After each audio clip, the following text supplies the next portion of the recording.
I mean, are we to be surprised by this, that we're curtailing the area of production in particular?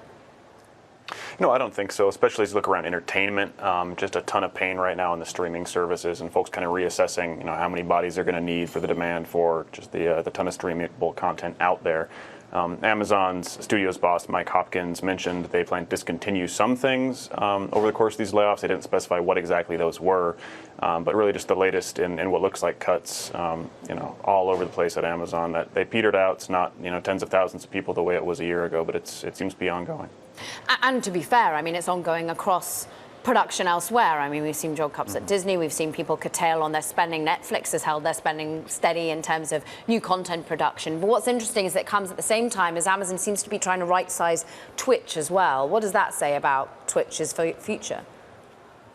Twitch has always been a bit of a weird one for Amazon. Just a huge audience of people who, largely are watching video game streaming, but it's really hard to monetize, right? They're very expensively beaming video content around the world, but it's not a great user base for ads. They tend to balk when suddenly you see a roll for Coke in the middle of a video game stream.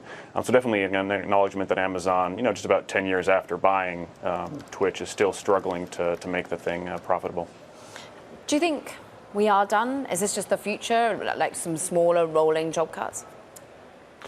It's really hard to say. I think one thing, if you talk to Amazon employees, they'll point out is the company never said all clear, so to speak, after their big job cuts of 2 falls ago and last spring. And then they just keep stacking up. In addition to the 2 this week, they shut down AMP, the music service, podcast service rather, or live audio, I suppose is the correct term, and more cuts on the devices group and Alexa last year as well. So they just kind of keep coming. It sure looks like a drumbeat for a company that for more than a decade didn't do that at all.